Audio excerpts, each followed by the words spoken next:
अस्सलाम वालेकुम स्टूडेंट्स। हमारा आज का टॉपिक है पॉलीमराइजेशन ऑफ अल्काइन।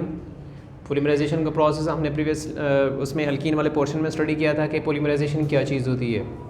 पॉलीमराइजेशन एक ऐसा प्रोसेस जिसमें पॉलीमर्स बनते हैं। तो पॉलीमर्स बनते कहाँ से हैं? मोनोमर से। तो आप इसकी डेफिनेशन 2 to 3 फॉर्म्स हमने इसको स्टडी किया था इसके डिफ़ाइन करने के लिए। कि एक था कि small molecules combine to form a large molecule. The process is called polymerization. या मोनोमर्स, स्मॉल मॉलिक्यूल्स का दूसरा नाम क्या होते हैं? मोनोमर्स बोलते हैं। Monomers combine with each other to form a polymers. The process is called polymerization. ये प्रोसेस का वर्ड आप शुरू में भी लगा सकते हैं, लास्ट में भी लगा सकते हैं। लेकिन पॉलीमराइजेशन एक प्रोसेस है पॉलीमर्स के बनने का। और पॉलीमर कहाँ बनेगा, कहाँ से बनेगा? मोनोमर से। पॉलीमर्स बेसिकली क्या होते हैं? लार्ज मॉलिक्यूल्स होते हैं। मोनोमर्स स्मॉल मॉलिक्यूल, वो स्मॉल मॉलिक्यूल जो आपस में अटैच होते जा रहे हैं और एक लेंथी स्ट्रक्चर बनता है। जो एक लेंथी स्ट्रक्चर बन जाता है उसको हम पॉलीमर का नाम देते हैं। ये डिफरेंट फॉर्म्स में डिफरेंट इसके प्रोडक्ट्स तैयार होते हैं और हमारी डेली लाइफ के अंदर बहुत ज़्यादा हेल्प आउट करते हैं ये पॉलीमर्स जो होते हैं। और अगर हम इस अल्काइन को स्टडी करें, अल्काइन के अंदर पॉलीमराइजेशन का प्रोसेस देखें तो पॉलीमराइजेशन अल्काइन के अंदर जो है वो हमें 2 फॉर्म्स के स्ट्रक्चर्स मिलते हैं अल्काइन की पॉलीमराइजेशन से। एक तो आपको लीनियर स्ट्रक्चर मिलेंगे, लीनियर पॉलीमराइजेशन होती है। दूसरा, अगर हम अल्काइन के मोनोमर्स, अल्काइन फॉर एग्जांपल जैसे एथाइन है, एथाइन को आपस में अटैच करते जा रहे हैं, या तो वो इस तरह एक स्ट्रेट फॉर्म में अटैच होते जाएंगे जो कि एक लीनियर स्ट्रक्चर बनेगा। लीनियर स्ट्रक्चर डिफरेंट फॉर्म्स में हमारी डेली लाइफ के अंदर बहुत ज़्यादा हमें हेल्प आउट करते हैं। दूसरा क्या बनते हैं? अगर वो मोनोमर जो कि एथाइन है, अगर वो आपस में अटैच होते जा रहे हैं तो हमारे पास साइक्लिक स्ट्रक्चर्स बनते हैं लाइक दैट बेंजीन। तो बेंजीन को भी हम एसिटाइलिन से तैयार कर सकते हैं। ठीक है। अब इसमें एक लास्ट में एक पॉइंट लिखा हुआ है आपकी बुक में कि जब हम इनके मैसेज को स्टडी करते हैं, जो एसिटाइलिन का मैस होता है, इनके जो पॉलीमर्स बनते हैं एसिटाइलिन के, इनका अल्काइन के जो पॉलीमर्स होते हैं इनका मैस बनिस्बत अल्कीन के थोड़ा सा कम होता है। थोड़ा सा डिफरेंस आता है, इनमें ज़्यादा डिफरेंस नहीं होता, थोड़ा सा डिफरेंस आता है। रीज़न इसके अंदर इनके अटैचमेंट की वजह से होती है। ठीक है। तो इसमें ये MCQ के हिसाब से आप लास्ट लाइन को अंडरलाइन कर लेंगे जस्ट उसके मॉलिक्यूलर वेट के हिसाब से। नेक्स्ट हमारे पास बेसिक पॉइंट कौन सा है कि पॉलीमराइजेशन को हम इस टॉपिक में स्टडी करेंगे। पॉलीमराइजेशन फर्स्ट ऑफ ऑल कौन सी है? Linear polymerization. फिर बाद में साइक्लिक पॉलीमराइजेशन आ जाती है। तो linear polymerization of alkyne, alkyne की जब हम लीनियर पॉलीमराइजेशन करते हैं तो किस तरह का प्रोसेस होता है? आपके बुक में इस पॉइंट को इस नाम से लिखा हुआ है, conversion of acetylene to divinyl acetylene. ठीक है, इस नाम से है तो इसका मतलब क्या है? ये बेसिकली क्या चीज़ है? लीनियर पॉलीमराइजेशन का एक नाम लिखा हुआ। जो प्रोडक्ट बनता है कि आपने कन्वर्जन करनी है, कन्वर्जन के एसिटाइलिन की, कि एसिटाइलिन जो कि एथाइन है इसको आपस में अटैच करेंगे। जो आपके पास फाइनल प्रोडक्ट बनेगा वो कौन सा होगा? डाइवेनाइल एसिटाइलिन बनता है जो कि एक पॉलीमर है। ठीक है, एक स्ट्रेट फॉर्म बनती है, एक स्ट्रेट स्ट्रक्चर बनता है। आप इसको गौर से देखेंगे कि हम इस प्रोसेस को प्रोसीड करने के लिए आपके पास अल्काइन है। फॉर एग्जांपल आपने अल्काइन ली जो कि एथाइन की फॉर्म में, हम यहाँ पे इसको सिंपल फॉर्म लेंगे अल्काइन की। इसको आप ट्रीट करवाते हैं एसिडिक सॉल्यूशन के साथ। इसको पास करेंगे, अल्काइन पासेस थ्रू। जब भी आप इसको एसिडिक सॉल्यूशन में से पास करेंगे, वो एसिडिक सॉल्यूशन कौन सा एसिडिक सॉल्यूशन होगा? ये सॉल्यूशन होगा जिसके अंदर हमने Cu2Cl2, इसको बोलते हैं क्यूप्रस क्लोराइड। Cuprous chloride. और इसी के अंदर दूसरा हमने कंपाउंड ऐड किया होता है अमोनियम क्लोराइड NH4Cl, इसको बोलते हैं अमोनियम क्लोराइड। ये 2 हमारे पास कंपाउंड्स हैं जो कि रीजेंट्स होते हैं, इनको हम ऐड कर लेते हैं, एक सॉल्यूशन तैयार कर लेते हैं। और वो सॉल्यूशन कौन सा सॉल्यूशन होता है? एसिडिक सॉल्यूशन कहलाता है। इसी एसिडिक सॉल्यूशन में से जैसे हम अल्काइन या एथाइन, जैसे कि सिंपल फॉर्म है, एथाइन को जैसे ही इस एसिडिक सॉल्यूशन में से पास करते हैं, अल्काइन जो है जो कि एथाइन आपस में अटैच होकर एक पॉलीमर, एक लेंथी स्ट्रक्चर बनाना स्टार्ट कर देते हैं। ठीक है, तो आपके ये जो एसिडिक सॉल्यूशन है या जिसमें हमने ये Cu2Cl2 या NH4Cl, ये किस तरह का काम कर रहा है? ये एज अ कैटलिस्ट का काम कर रहा है। ठीक है, तो आपका रिएक्शन इन्हीं की मौजूदगी में प्रोसीड होगा और आपके पास एक लेंथी, एक लीनियर स्ट्रक्चर बनेगा एथाइन का। अब इसका रिएक्शन देखना है आप लोगों ने। इसका फर्स्ट स्टेप है, फर्स्ट ऑफ ऑल रिएक्टेंट आपका क्या है? अल्काइन। एथाइन यहाँ पे सिंपल फॉर्म हम यूज़ कर लेते हैं, जैसे कि CH ट्रिपल बॉन्ड CH है, ये क्या एक मोनोमर है। हमने मोनोमर को मोनोमर के साथ जोड़ते जाना है, एक मोनोमर इसी के साथ एक दूसरा मोनोमर, उसको हम इस तरह से शो कर देते हैं CH ट्रिपल बॉन्ड CH। ये 2 मोनोमर्स 1 2, ये दोनों मोनोमर्स आपस में अटैच होंगे तो आपके पास प्रोडक्ट्स बनने स्टार्ट हो जाएंगे। इसी तरह से अटैचमेंट होती जाती है। अब अगर ये दोनों आपस में अटैचमेंट शो करें तो क्या बनेगा? ये रिएक्शन प्रोसीड करेगा in the presence of acidic solution. Acidic solution हमारे पास कौन सा है? Cu2Cl2, और इसी के साथ आप इसके साथ लिख लें, नीचे लिख लें, इसमें कोई मसला नहीं है। दूसरा आ जाएगा NH4Cl, cuprous chloride and ammonium chloride. तब ये जो है इनमें से आप किसी एक, ये इसका जो ट्रिपल बॉन्ड है वो तोड़ लें, ब्रेक कर दें, या फिर इसका ट्रिपल बॉन्ड ब्रेक कर दें। दोनों फॉर्म में आपका रिएक्शन सिमिलर फॉर्म में सिमिलर वे में प्रोसीड होगा। फॉर एग्जांपल, अगर हम इस वाले जो ये वाला मोनोमर है जो कि एसिटाइलिन है, इसका अगर हम एक पाई बॉन्ड ब्रेक करते हैं, आप किस तरह से ये आपस में अटैचमेंट शो करेंगे? ये वैसे का वैसा ही है, ठीक है। अब जैसे इसका पाई बॉन्ड ब्रेक होगा, जैसा कि देखें यहाँ पे इसके साथ है ट्रिपल बॉन्ड CH है, जो कि ट्रिपल बॉन्ड था जिसको हमने यहाँ पे फॉर एग्जांपल ब्रेक कर दिया ट्रिपल बॉन्ड को। जैसे आपने ब्रेक किया, इसके साथ फॉर एग्जांपल इसके साथ भी H लगा लेते हैं। अब जैसे ये पाई बॉन्ड ब्रेक होगा, इधर से इसकी वैलेंसी भी फ्री हो जाएगी, इसकी वैलेंसी भी फ्री हो जाएगी, ठीक है ना। मतलब क्या हुआ? पाई बॉन्ड टूटा, इसने अपना इलेक्ट्रॉन ले लिया, इसने अपना इलेक्ट्रॉन ले लिया, इसकी भी वैलेंसी फ्री है, इस कार्बन की, इस कार्बन की भी वैलेंसी फ्री है। कितने बॉन्ड बना रहे हैं ये कार्बन? इस कार्बन के 2 बॉन्ड ये बने हुए, तीसरा इस हाइड्रोजन के साथ है, टोटल 3 बॉन्ड्स हैं, चौथा बॉन्ड इसका टूटा हुआ है। तो इसके साथ कोई भी ग्रुप आकर अटैचमेंट शो कर सकता है जिसके बॉन्ड्स कंप्लीट नहीं होंगे, ठीक है। अब सेम, अब ये तो आपके पास इस तरह इसकी वैकेंसीज क्रिएट हो चुकी है ना। कोई ग्रुप यहाँ आके इनके साथ अटैच, इधर से भी अटैच हो सकता है, इधर से भी अटैच हो सकता है। अब ये इसका फर्स्ट मोनोमर था, ये किस तरह से अटैचमेंट अपनी शो करेगा? इधर से जो है CH3 वैसा क्या वैसा CH।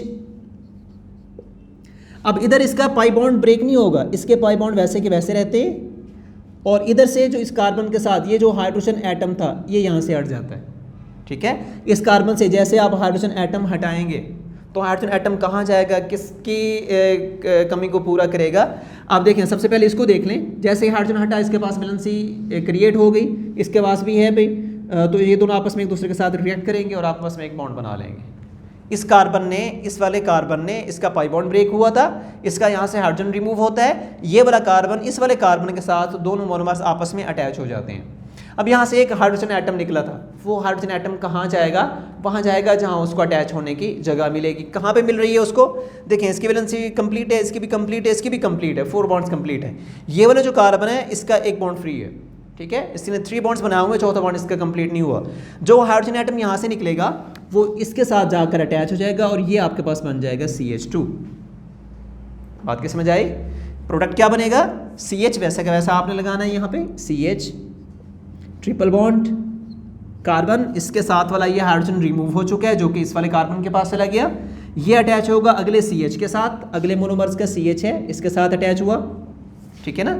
अब उसके साथ क्या चीज़ है? डबल बॉन्ड है, तो ये आपने डबल बॉन्ड वैसे का वैसा लगा दिया, इसके साथ है CH2, ये आपका प्रोडक्ट है। इस प्रोडक्ट का नाम क्या होगा? या आपने एडिशन ऑफ हाइड्रोजन एसिड या आपने एडिशन ऑफ वाटर वाले पोर्शन में आपने जो प्रोडक्ट्स बनाए थे वहाँ हमने क्या देखा था? ये चीज़ क्या होती है जिसमें CH डबल बॉन्ड CH2 इस तरह से एक ग्रुप नज़र आ जाए, इसको हमने क्या नाम दिया था? हमने इसको विनाइल का नाम दिया था। तो आपके पास एक विनाइल ग्रुप है ये, ठीक है ना। CH डबल बॉन्ड CH2 या CH2 पहले आ जाए, डबल बॉन्ड CH, इस तरह का कोई भी आपको कंपाउंड कहीं पे भी नजर आएगा तो उसका मतलब विनाइल है, ये विनाइल ग्रुप है। अब प्रीवियस रिएक्शंस के अंदर हमने क्या देखा था? इसी विनाइल के साथ अगर किसी जगह पे Br अटैच है तो हमने नाम दिया था विनाइल ब्रोमाइड का। अगर इसके साथ OH अटैच होता है तो OH किसकी प्रॉपर्टीज़ को शो करता है? किसका फंक्शनल ग्रुप होता है? अल्कोहल का। तो हमने उसको नाम दिया था विनाइल अल्कोहल में, जिस तरह एडिशन ऑफ वाटर के अंदर हमने विनाइल अल्कोहल तैयार किया था। और यहाँ पे देखें ये विनाइल है और यहाँ पे कार्बन और कार्बन के दरमियान जब ट्रिपल बॉन्ड आ जाए तो उसको हम क्या नाम देते हैं? उसको एसिटाइलिन कहा जाता है, एथाइन, इसका दूसरा नाम एसिटाइलिन है। तो ये पोर्शन कौन सा है? एसिटाइलिन। तो आपने इसको प्रॉपर जैसा लिखा हुआ है ये है एसिटाइलिन, इसका पूरा नाम क्या बनेगा? विनाइल एसिटाइलिन, ठीक है ना। इस कंपाउंड का नाम क्या है? Vinyl acetylene. अब देखें, अगर फॉर एग्जांपल आप इस पहले वाले पाई बॉन्ड को ब्रेक कर देते तो इसका पाई बॉन्ड रहने देते, तब भी आपके पास यही चीज़ बनती। यहाँ से हाइड्रोजन रिमूव होता, इसके साथ आकर अटैच हो जाता, ये डबल बॉन्ड यहाँ पे होता, यहाँ पे ट्रिपल बॉन्ड वैसे का वैसे रहता, तो ये विनाइल ग्रुप बन जाता, ये एसिटाइलिन आ जाता। तो दोनों फॉर्म में आपका प्रोडक्ट सिमिलर बनेगा, चाहे आप किसी भी पाई बॉन्ड को ब्रेक कर लें। तो आपका फर्स्ट प्रोडक्ट यहाँ पे कौन सा बना है? Vinyl acetylene. इसको अगर आप आयोपिक नेम देना चाहें तो कैसे देंगे? इधर से अगर देखें ट्रिपल बॉन्ड फर्स्ट कार्बन पे है, इधर से अगर देखें तो डबल बॉन्ड फर्स्ट कार्बन पे है, दोनों में सिमिलर कंडीशंस मौजूद हैं। जब इस तरह के स्ट्रक्चर्स आ जाते हैं जिनमें सिमिलर कंडीशंस मौजूद हों, तो आपने जो है प्रेफर करना होता है उसमें डबल बॉन्ड को प्रेफर करना होता है। तो डबल बॉन्ड जिस साइड से होगा आपने नंबरिंग उस साइड से करनी है। तो डबल बॉन्ड कहाँ से? इस साइड से है ना, तो आपने नंबरिंग स्टार्ट करनी है इसी साइड से। ये कार्बन नंबर 1 है, 2, 3, 4, ठीक है। तो आपने इस नंबरिंग प्रेफर करेंगे, हर लिहाज से आपने डबल बॉन्ड को प्रेफर करना है। नंबरिंग भी आपने स्टार्ट की जहाँ से डबल बॉन्ड करीब था, ठीक है। अब दूसरी प्रेफरेंस क्या देंगे उसको? जब आप चेन का नाम लिखेंगे तो चेन के साथ भी आपने डबल बॉन्ड को अटैच कर रखना है। सिंगल जो ट्रिपल बॉन्ड है उसको आप सेपरेट करके नाम देंगे। सिंगल बॉन्ड को हम काउंट नहीं करते, सिंगल बॉन्ड जो क्योंकि इसको हम फंक्शनल ग्रुप कंसिडर नहीं करते। चैप्टर नंबर 7 के अंदर इसकी मुकम्मल डिटेल है कि सिंगल बॉन्ड को फंक्शनल ग्रुप नहीं कहा जाता, डबल या ट्रिपल बॉन्ड जो होते हैं उनको एज अ फंक्शनल ग्रुप हम लेते हैं। तो हमने यहाँ पे सिंगल बॉन्ड का कंपैरिजन नहीं देखना, हमने डबल और ट्रिपल का देखना है क्योंकि ये फंक्शनल ग्रुप है, ठीक है। अब देखें, अब इसका नाम किस तरह से देंगे हम? नंबरिंग यहाँ से स्टार्ट की, 1 2 3 4 कार्बन से, इसका नाम बनेगा डबल बॉन्ड कौन से कार्बन पे है? 1 पे, ठीक है। तो इसका नाम आएगा 1, उसकी पोजीशन बताई, कितने कार्बन? 4 हैं, 4 के लिए वर्ड आएगा ब्यूट का, ठीक है ना। कितने इसमें डबल बॉन्ड 1 पोजीशन पे है ना, तो आपने यहाँ पे इस कार्बन चेन के साथ, ये ब्यूटेन क्या है? कार्बन चेन है, तो इसके साथ आपने डबल बॉन्ड की जो है मौजूदगी को यहाँ पे जाहिर करना है। तो डबल बॉन्ड है उसके लिए हम कौन सा वर्ड यूज़ करते हैं? ENE शो करेंगे, तो ये बनेगा 1 ब्यूटीन, ठीक है। अभी तक ट्रिपल बॉन्ड की हमने बात नहीं किया, आपने इसको पूरा नाम दे दिया 1 ब्यूटीन। अब ट्रिपल बॉन्ड कौन से कार्बन पे है? 3 पे है, आपने यहाँ पे हाइफन लगाना है। कौन सी कार्बन है? पहले जो कार्बन आ रही है वो 3 है, 3 आइन, ठीक है। 1 ब्यूटीन 3 आइन, तो इसका एक प्रॉपर नेम है जो कि आयोपिक नेम है, इस नाम से भी आपने इस प्रोडक्ट को याद रखना है। अब इसी के साथ ये जो हमारा ये प्रोडक्ट बना हुआ है जिसको हम विनाइल एसिटाइलिन का नाम दिया, ये प्रोडक्ट अगर हम इसको एज अ रिएक्टेंट फिर से यूज़ कर लेते हैं, इसकी अटैचमेंट किसी और मोनोमर, किसी इसी तरह के किसी दूसरे मोनोमर के साथ करवाते हैं, तब हमारे पास किस तरह का प्रोडक्ट तैयार होगा। फॉर एग्जांपल हम यहाँ पे इसी को एज अ रिएक्टेंट लेते हैं, जो कि आपका ये प्रोडक्ट बना हुआ है, इसी को यहाँ पे एज अ रिएक्टेंट ले लें, जो कि CH ट्रिपल बॉन्ड कार्बन है और ये अटैच है आगे CH के साथ double bond CH2 vinyl acetylene. इसको हम ट्रीट करवा रहे हैं अल्काइन जो कि एथाइन, जो कि मोनोमर हम यूज़ करते जा रहे हैं, triple bonded CH acetylene ethyne, ये मोनोमर है। पहले 2 मोनोमर आपस में अटैच हुए, ये प्रोडक्ट बना। अगर तीसरा मोनोमर इसी प्रोडक्ट के साथ अटैचमेंट शो करे तो आपके पास किस तरह का प्रोडक्ट बन सकता है? अब आपके पास ये प्रोडक्ट बनेगा, कंडीशंस याद रखनी है, रिएक्शन के लिए कंडीशन सेम चलेंगी। जब ये आपस में अटैचमेंट शो करेंगे तो सेम उसी कंडीशन में Cu2Cl2 एंड NH4Cl। और इस रिएक्शन के लिए कुछ कंडीशंस हैं, इसके साथ ये कैटालिस्ट भी है और इसके साथ साथ इन रिएक्शंस को प्रोसीड करने के लिए हमें टेम्परेचर और प्रेशर की भी कुछ ना कुछ ज़रूरत पड़ती है। टेम्परेचर और प्रेशर भी यूज़ किया जाता है, ठीक है ना। अब ये जो प्रोडक्ट बनेगा यहाँ पे, अब ये जो आपके पास है विनाइल एसिटाइलिन की फॉर्म में, फॉर एग्जांपल इस विनाइल ग्रुप को हम पहले लिख लें या इसको बाद में लिख लें, आपके अटैचमेंट कहाँ पे होगी? ये पाई बॉन्ड ये वाला जो है ये हमेशा अटैचमेंट शो करेगा इस वाले ग्रुप के साथ। ये पाई बॉन्ड जो मोनोमर है ना, ये अटैचमेंट करेगा इस वाले पाई बॉन्ड के साथ, ये जो है एसिटाइलिन वाले पोर्शन के साथ रिएक्ट करेगा, विनाइल ग्रुप के साथ रिएक्शन नहीं होगा, ठीक है, ये बात याद रखेंगे। अब ये एसिटाइलिन जब एसिटाइलिन के साथ अटैच होता है, हम इस ग्रुप को अगर मैं इस तरह से लिखूँ आपकी आसानी के लिए, विनाइल ग्रुप को पहले लिखते हैं ताकि आपको प्रोडक्ट बनाने में आसानी हो जाए। एक ही चीज़ है, इसमें चेंज कुछ भी नहीं है। विनाइल ग्रुप है पहले CH2 CH double bond CH, ये विनाइल ग्रुप सेम यही चीज़, ठीक है ना। अब उसके आगे क्या चीज़ है, acetylene C triple bond CH, vinyl acetylene same वही चीज़, उसको मैंने जस्ट पोजीशन चेंज कर दी है, बात एक ही है। अब जब इसका रिएक्शन होगा इस मोनोमर के साथ, तो रिएक्शन किस तरह से प्रोसीड होगा, सेम वही मेथड है जो आपने प्रीवियस रिएक्शन प्रीवियस स्टेप के अंदर आपने किया था। इसका पाई बॉन्ड ब्रेक होगा जो हमने मोनोमर यूज़ किया है, पाई बॉन्ड ब्रेक होगा। जैसे ही पाई बॉन्ड फॉर एग्जांपल यहाँ से ब्रेक हुआ, फॉर एग्जांपल इस तरह से है, इसका बॉन्ड ब्रेक हुआ तो दोनों कार्बन की वैलेंसी फ्री हो जाएगी, ठीक है ना। अब ये जो मोनोमर है जैसे इसकी वैलेंसी फ्री होती है, ये जाकर अगले एसिटाइलिन ग्रुप के ऊपर अटैक करता है, तो इसका पाई बॉन्ड ब्रेक नहीं होगा। इसका सेम उस तरह से जिस तरह हमने पहला स्टेप किया था ना, तो एक जो रिएक्टेंट होता है उससे हाइड्रोजन रिमूव होगा, दूसरा रिएक्टेंट होगा वहाँ से पाई बॉन्ड ब्रेक होगा, तो मोनोमर का लाजमी तौर पे पाई बॉन्ड ब्रेक होगा, क्योंकि ये एक स्मॉल मॉलिक्यूल्स होते हैं, बड़ी आसानी से इसका पाई बॉन्ड ब्रेक हो जाता है, ठीक है। इसका पाई बॉन्ड ब्रेक हुआ और इसका हाइड्रोजन यहाँ से रिमूव होगा। जैसे हाइड्रोजन यहाँ से निकलेगा, कार्बन की वैलेंसी फ्री हो जाएगी यहाँ पे, तो इस वाले कार्बन के साथ ये वाला कार्बन जाकर बॉन्ड बना लेगा और ये हाइड्रोजन इस कार्बन की जो वैलेंसी है इसको आके सेटिस्फाई करेगा, ठीक है। सेम मेथड जो हमने यहाँ पे किया वही यहाँ पे हो रहा है। तो प्रोडक्ट क्या बनेगा, CH2, उसके आगे डबल बॉन्ड CH, ये अटैच है आगे सिंगल बॉन्ड है, फिर कार्बन ट्रिपल बॉन्ड अटैच है अगली कार्बन के साथ, ठीक है। इसका हाइड्रोजन रिमूव हुआ जो जाके लास्ट वाले कार्बन के साथ अटैच हुआ, ठीक है।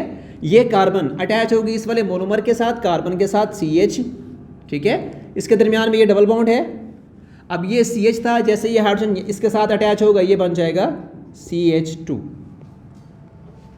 ठीक है। अब इसको गौर से देखें, इसमें आपको कौन सी प्रॉपर्टीज, कौन सा करैक्टर नजर आ रहा है।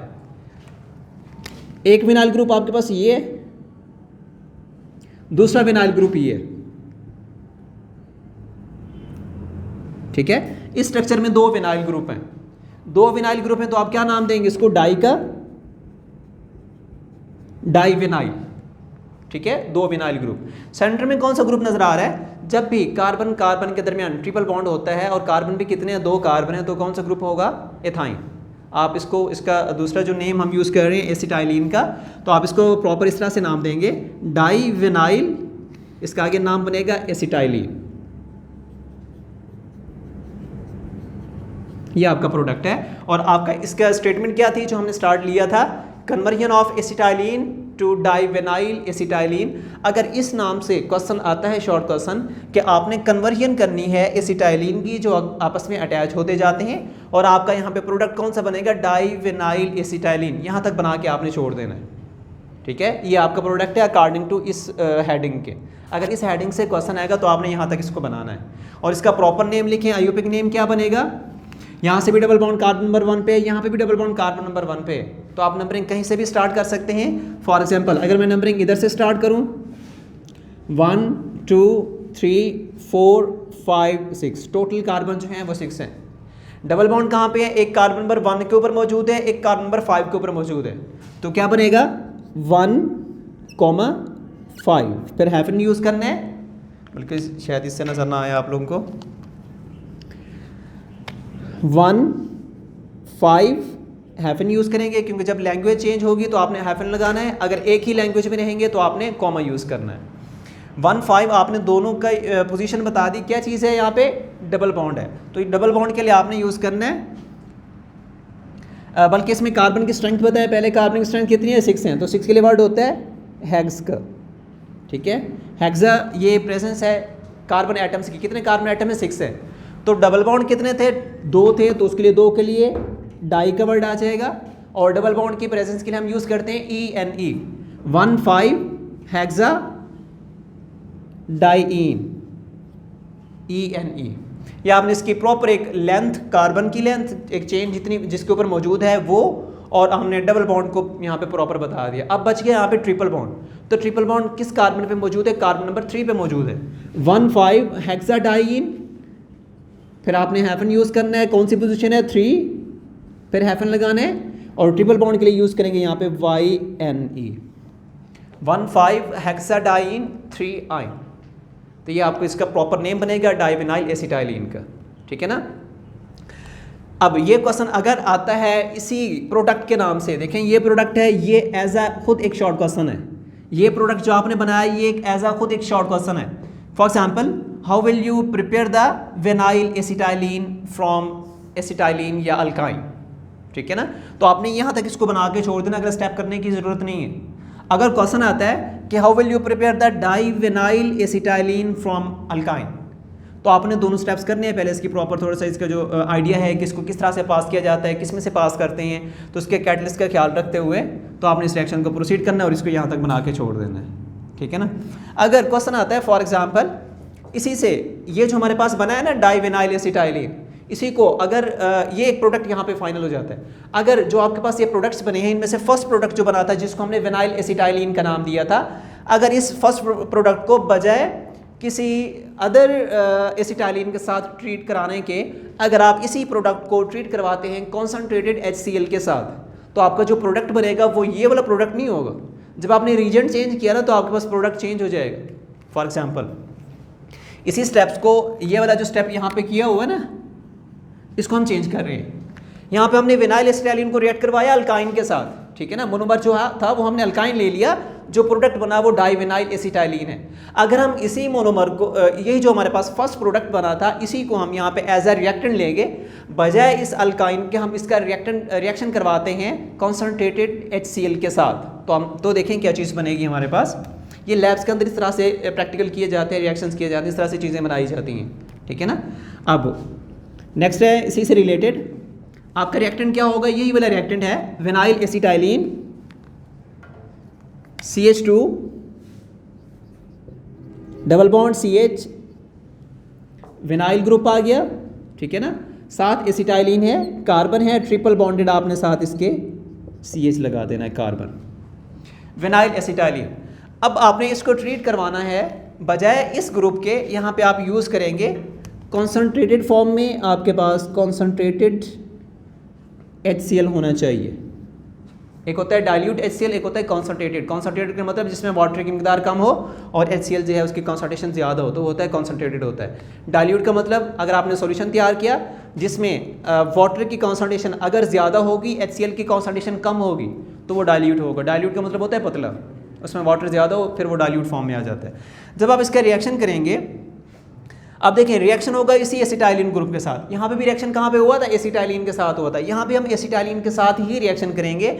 जब HCl यहाँ से ब्रेक होगा तो HCl किस फॉर्म में निकलेगा, यहाँ से दोनों में से इलेक्ट्रॉन एक्टिविटी क्लोरीन की ज़्यादा है ना, तो क्लोरीन के ऊपर पार्शियल नेगेटिव चार्ज आएगा और हाइड्रोजन के ऊपर पार्शियल पॉजिटिव आएगा। जब ये बॉन्ड ब्रेक हो जाएगा तो यहाँ से सेपरेट होंगे, आइंस बनेंगे H पॉजिटिव और Cl नेगेटिव। और आपके माइंड में ये चीज़ फ़ौरन आ जानी चाहिए कि जब इस तरह की कंडीशंस अप्लाई होती हैं तो हम यहाँ पे कौन सा रूल अप्लाई करते हैं, मार्कोनी रूल यहाँ पे अप्लाई होता है, ठीक है। तो मार्कोनी के रूल को अप्लाई करते हुए, उसको फॉलो करते हुए हम ये रिएक्शन प्रोसीड करेंगे। Positive negative pi bond acetylene के साथ ही रिएक्शन होगा, जैसा कि यहाँ पे रिएक्शन हुआ था। तो नेगेटिव CpC कहाँ पे अटैच होगी, इन दोनों कार्बन में से इस नेगेटिव CpC ने उस कार्बन के साथ अटैच होना है जिसके पास नंबर ऑफ हाइड्रोजन एटम कम होंगे, ठीक है। सेम जैसा कि कंडीशंस हुई हैं, कंडीशंस हुई उसी एसिडिक सॉल्यूशन के अंदर ही हम रिएक्शन प्रोसीड कर रहे हैं। उसी एसिडिक सॉल्यूशन के अंदर रिएक्शन को प्रोसीड करते हैं, हम उसके अंदर HCl ऐड कर देते हैं। जब ये प्रोडक्ट बनता है ना, उसी सॉल्यूशन के अंदर HCl डाल देते हैं, तब आपके पास प्रोडक्ट जो है फॉर्मेशन आपका प्रोडक्ट चेंज हो जाता है। जैसा कि ये चीज़ सेम वैसे ही वैसे ही CH2 विनाइल ग्रुप आप सेम वैसे के वैसे लिख लें, CH2 डबल बॉन्ड CH, इसके साथ अटैच है कार्बन। अब ये कार्बन जो है ट्रिपली बॉन्डेड अटैच है अगली कार्बन के साथ, ठीक है ना। लेकिन यहाँ पे क्या हुआ है, पाई बॉन्ड ब्रेक हो चुका है। जैसे पाई बॉन्ड ब्रेक होगा, इस कार्बन की वैलेंसी फ्री हो जाएगी, इस कार्बन की वैलेंसी फ्री होगी, तो ये नेगेटिव कहाँ पे अटैच होगा, जिसके पास नंबर ऑफ हाइड्रोजन एटम कम होंगे अकॉर्डिंग टू मार्कोनी रूल। तो आपने यहाँ पे पाई बॉन्ड ब्रेक हुआ, 2 बॉन्ड यहाँ पे अब भी मौजूद हैं और यहाँ पे CH लगा हुआ है। इसके साथ साथ इस कार्बन की वैलेंसी भी यहाँ पे फ्री है, इस कार्बन की वैलेंसी भी फ्री है। जिसके पास हाइड्रोजन एटम कम है वहाँ पे Cl अटैच हो जाएगा और दूसरे कार्बन के साथ H अटैच हो जाएगा।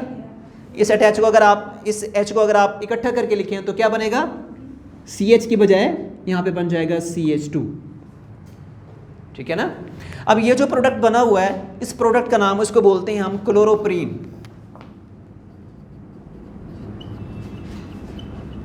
ठीक है ना। क्लोरोप्रीन इस प्रोडक्ट का नाम है। ये प्रोडक्ट कहाँ से बना? जब हमने विनाइल एसिटाइलिन को कंसंट्रेटेड HCl के साथ रिएक्ट करवाया तब आपके पास प्रोडक्ट बनेगा क्लोरोप्रीन। अब ये जो क्लोरोप्रीन है, अब इसका एक दूसरा नाम अगर इसको प्रॉपर नेम दें तो किस तरह से इसका दूसरा नाम लिखेंगे? 1 2 3 4 सेम जैसा कि यहाँ पे लिया था, नंबरिंग स्टार्ट की। यहाँ पे डबल बॉन्ड इस साइड से भी करीब है, इस साइड से भी है, तो सिमिलर कंडीशंस हैं, तो कहीं से भी आप नंबरिंग स्टार्ट कर सकते हैं। तो इसका नाम बनेगा, पहले साइडेड ग्रुप को नाम दिया जाता है फर्स्ट ऑफ ऑल, तो सेकंड पोजीशन पे, बल्कि इसको मैं नाम दे ही देता हूँ 1 2 3 4, तो बनेगा 2 क्लोरो, सेकंड कार्बन पे है तो 2 क्लोरो 1 4 1 3, ठीक है ना। कितने हैं? 4 हैं। ब्यूट का वर्ड आएगा ब्यूटाडाइन, 2 क्लोरो 1 3 ब्यूटाडाइन इसका नाम बनेगा, ठीक है। इसको नोट कर ले। अब उसके बाद ये जो क्लोरोप्रीन यहाँ पे बना है, अगर इस क्लोरोप्रीन को, ये क्वेश्चन यहाँ पे क्वेश्चन बनेगा, ये इंपॉर्टेंट क्वेश्चन है हर स्टेप के ऊपर जो बता रहा हूँ, ये मोस्ट इंपॉर्टेंट टॉपिक है अकॉर्डिंग टू शॉर्ट क्वेश्चन, कि how will you prepare the chloroprene, ठीक है। आपने क्लोरोप्रीन को कैसे तैयार करना है, आगे कंडीशन देखनी है कि आपने कहाँ से तैयार करना है। How will you prepare the chloroprene from vinyl acetylene, तो आपने ये स्टेप करना है जस्ट। अगर क्वेश्चन आता है कि how will you prepare the chloroprene from acetylene, तो आपने पहले विनाइल एसिटाइलिन तैयार करना है, फिर इसी को ट्रीट करवाना है HCl के साथ, तब आप इसको प्रोडक्ट तैयार करेंगे, ठीक है ना। इसके आगे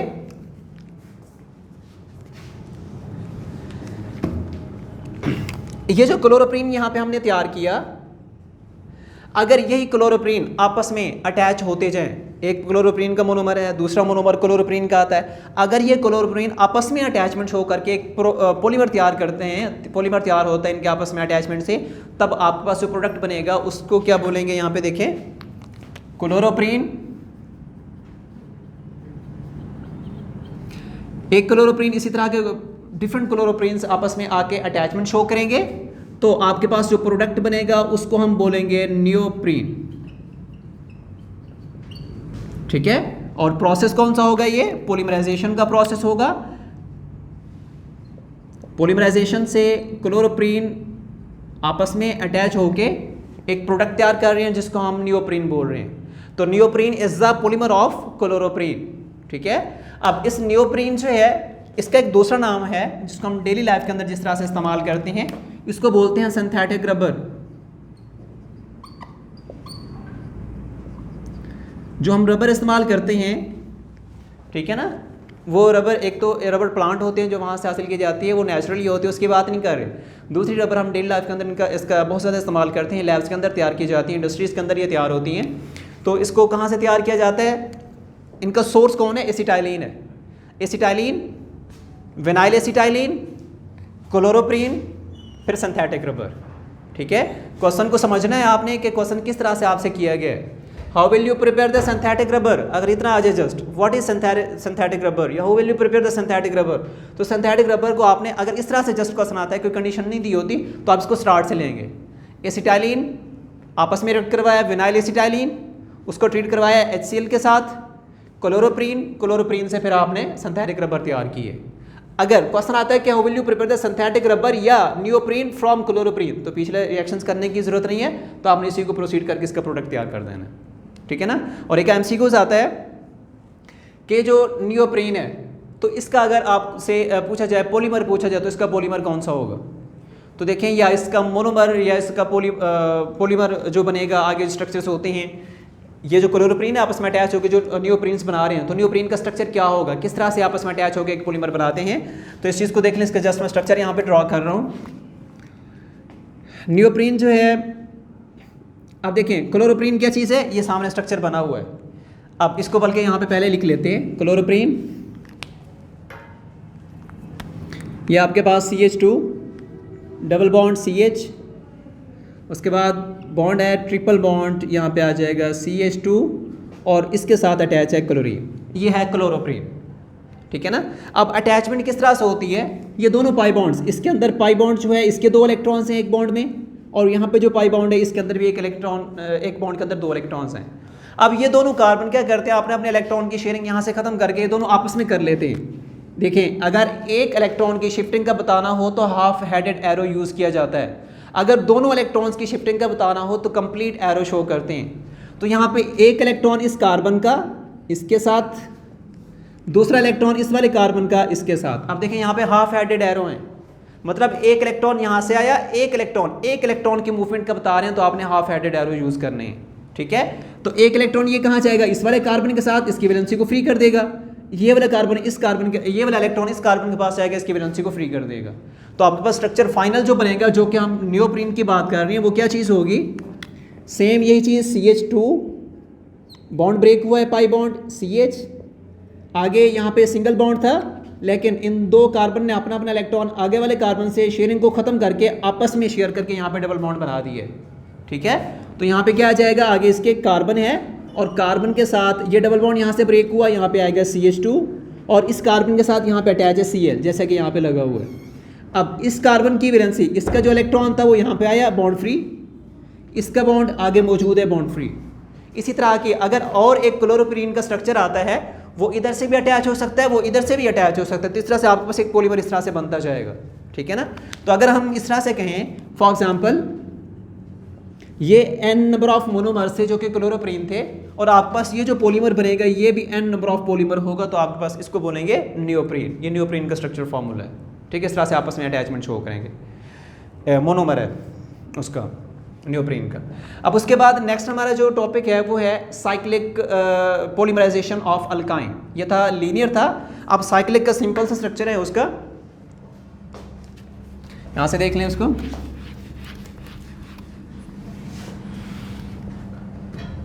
साइक्लिक पॉलीमराइजेशन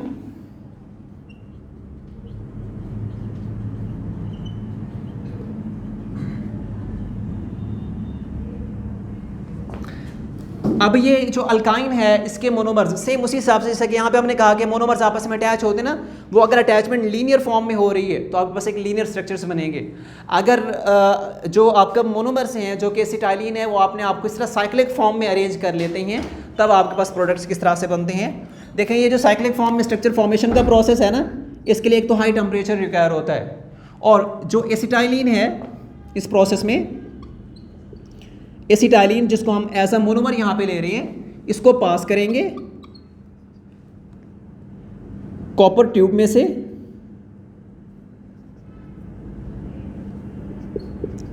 कॉपर ट्यूब, और ये जो कॉपर ट्यूब होती है सबसे पहले इसको बहुत ज़्यादा हीट अप किया जाता है। इस तरह की एक ट्यूब है, फॉर एग्जांपल देखें, ये एक ट्यूब है इस तरह से, ठीक है, ये कॉपर की बनी हुई है, तो इसको सबसे पहले बहुत ज़्यादा हीट अप कर देंगे, ठीक है ना, फिर इसी में से हम एसिटाइलिन को पास करते हैं। जैसे हम इसमें से एसिटाइलिन को पास करते हैं, जैसे ही इस ट्यूब में से पास होने के बाद तो यहाँ पे आपको फाइनल जो सब्सटेंस मिलेगा, जो चीज़ मिलेगी, वो आपके पास एसिटाइलिन नहीं होगी, एसिटाइलिन आपस में रिएक्ट करके तो यहाँ पे एक साइक्लिक स्ट्रक्चर मिलेगा जो कि बेंजीन होती है। ठीक है ना, अब इसका देखें प्रोसेस होता किस तरह से है। देखें, बेंजीन का स्ट्रक्चर तो आपके माइंड में है ना कि आपने बेंजीन तैयार करनी है, तो बेंजीन में टोटल कितने कार्बन होते हैं, 6 कार्बन होते हैं, तो एक एसिटाइलिन में कितने कार्बन हैं, 2, तो कितने एसिटाइलिन के ग्रुप्स आपस में अटैच होंगे, 3 मोनोमर्स अटैच होंगे, तो आपके पास एक बेंजीन का स्ट्रक्चर बनेगा। ठीक है, इनके अटैचमेंट को, बेंजीन के स्ट्रक्चर को माइंड में रखते हुए इनको आपने जो है अरेंज करके रखना है। जैसा कि देखें, यहाँ पे एक CH है, ट्रिपल बॉन्ड, ये CH, आप इनके हाइड्रोजन को इस तरह बॉन्ड्स के फॉर्म में, बाहर की फॉर्म में शो कर दें, या इस तरह से लिख दें, दोनों फॉर्म में ठीक है।